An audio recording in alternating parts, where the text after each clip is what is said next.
Obviously, Yugi's ace monster is Dark Magician, but he used a variety of monsters to close out duels. He had plenty of iconic monsters like Summoned Skull, Lackluster Soldier, Dark Magician Girl, Buster Blader, and Exodia, but my favorite might be Gaia the Fierce Knight. Over the years, we've seen a lot of different variations of Gaia, with some finding relevance and others floundering, but it wasn't really until recently that they went all in creating an archetype for Gaia. But its time in the spotlight was fairly swift, and in this video, we're going to take a look at the Gaia archetype and find out why it was so forgettable. But before we start, make sure to like the video and consider subscribing to the channel. But with that said, let's get into things. Before we talk about the new stuff, we have to talk about the old stuff.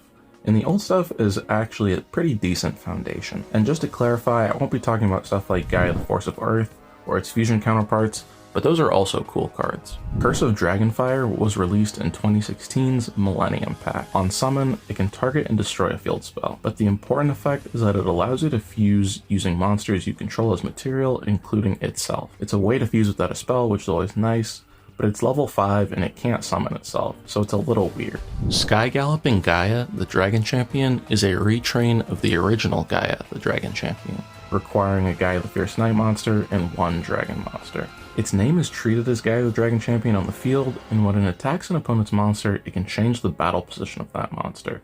But most importantly, when it's special summoned, you can add a Spiral Spear Strike to your hand. And Spiral Spear Strike is insane in this deck. Its effect reads: if Gaia the Fierce Knight, Swift Gaia the Fierce Knight, or Gaia the Dragon Champion you control attacks a defense position monster, inflict piercing battle damage to your opponent. If Gaia the Dragon Champion inflicts battle damage with this effect, draw 2 cards, then discard 1 card. This card is great because it rewards you for playing the deck correctly. If you do damage, you get to draw cards, and it's not once per turn. So if you have multiple, you can dig pretty deep into your deck. Gateway to Chaos is a field spell which can search a Blackluster Soldier ritual or a Gaia the Fierce Knight monster on activation. This card was meant for the BLS Super Soldier deck, but it works pretty well in Gaia as well. Its second effect puts counters on itself to search ritual spells, but that doesn't really come up in this deck. Excluding Curse of Dragonfire, these cards are great. Search and draw power have only become more important as time has gone on, so the deck had some really good tools to work with.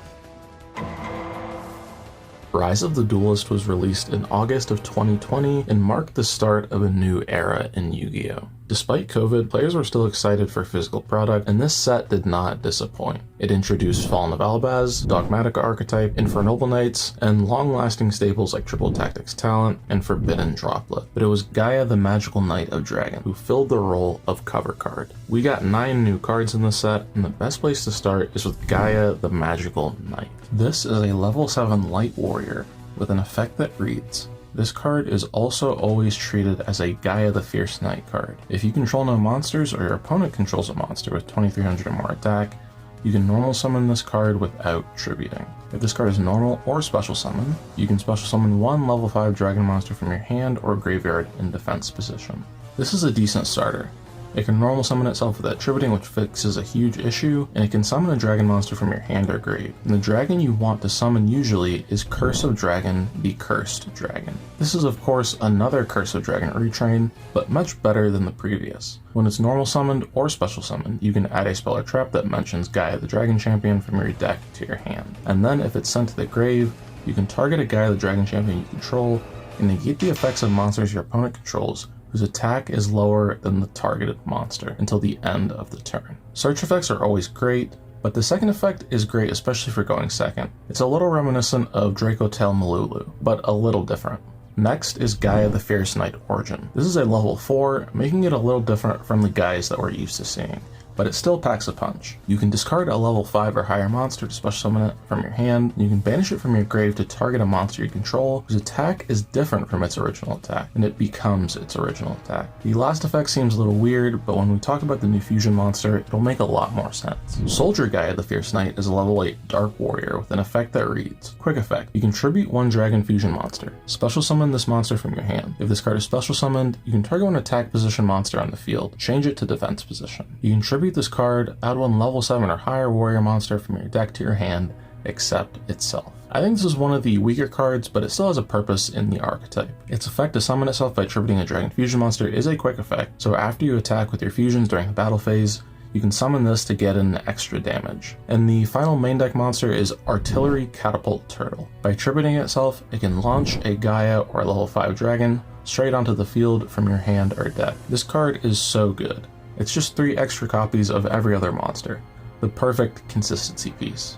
And the final monster was the new fusion, Gaia the Magical Knight of Dragons. This card's name becomes Gaia the Dragon Champion while on the field. During the main phase, quick effect, you can target another card on the field. This card loses exactly 2600 attack, and if it does, destroy that card. When this card destroys an opponent's monster by battle, you can make this card gain 2600 attack. The boss monster did not disappoint. A quick effect interaction meant that if you went first, you could set something up, and the attack gain means you could use the quick effect without Gaia's attack hitting 0.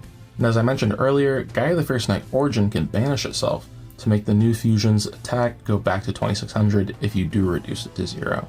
And finally, being treated as Gaia the Dragon Champion means it will trigger Spiral Spear Strike. Moving on to the spells, it's best to start with the fusion spell Spiral Fusion. It's a pretty standard fusion spell, but if you summon Gaia the Dragon Champion with it, it gains 2600 attack and can make 2 attacks on monsters during the battle phase. Some of you might be thinking the fusion spell is a little underwhelming, and honestly I kind of agree, but you do have to consider that we're talking about a pre-branded fusion world.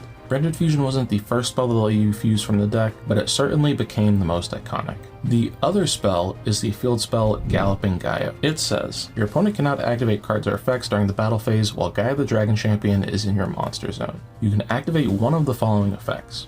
You can reveal one Gaia the Fierce Knight monster in your hand, add one level 5 dragon monster from your deck to your hand. You can reveal one level 5 dragon monster in your hand. Add one Gaia the Fierce Knight monster from your deck to your hand. I love that this card lets you just search the missing piece. If you have Gaia, you can grab Curse of Dragon and vice versa. And the Floodgate effect during the battle phase is pretty fair because you do have to have the fusion on the field. Also, this card doesn't conflict with Gateway to Chaos. Having 2 field spells that you probably want to max out on doesn't sound ideal, but because Gateway surges on activation, it means if you open both, you can just sequence them. Moving on to the traps, we have 2.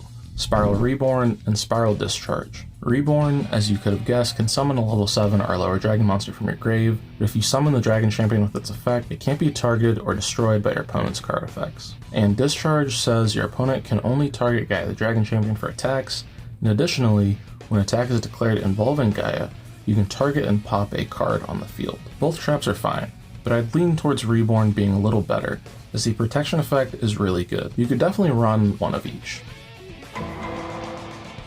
Gaia the Magical Knight of Dragons was released in the value book and the OCG in 2021, but in the TCG it got imported in 2022's Dimension Force. It requires a warrior and a level 5 or higher dragon monster. It says, if you fusion summon a level 7 dragon fusion monster, you can also banish monsters from your graveyard as material. If this card is fusion summoned, you can target one spell or trap in your grave that mentions Gaia the Dragon Champion, add it to your hand. This card is so nice because it allows you to get more out of the cards that already exist. You summon this first instead of Magical Dragon Knight, it recycles Spiral Fusion so you can use it again, but this time you can banish the material from your grave, leaving you with 2 fusion monsters for the price of 1.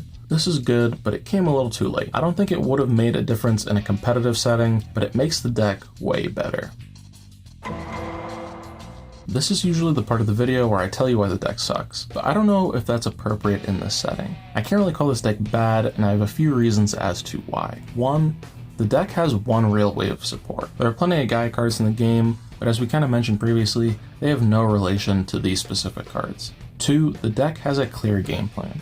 You make your fusions, you get draws off of Spiral when you attack, and I guess you try to OTK. And 3, the cards actually facilitate the game plan, which to be clear is not the same as being powerful or even good. This seems like a no-brainer, but Konami often releases archetypes that either don't do anything or can't really execute their intended game plan. Gaia can do what it's supposed to, but the issue is that it doesn't have a place to do it. As I mentioned earlier, the most recent support came out in 2020 with Dogmatica and Infernoble Knights, and this deck is nowhere near the level of those two, and that's not really a bad thing. Every deck can't be meta, every deck can't be competitive, but when you leave your home to go play Yu-Gi-Oh, there isn't really a constructed setting to play a deck with this power level against other decks in the same bracket. This is kind of a different topic, but all of this to say, Gaia is functional, but it doesn't quite have a place to shine.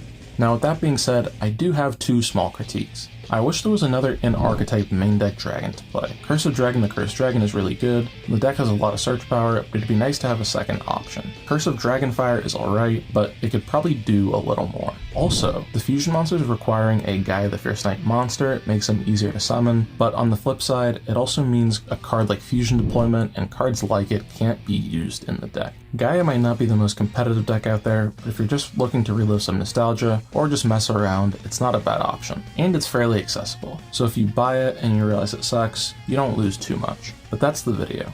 If you enjoyed it, leave a like and consider subscribing to the channel.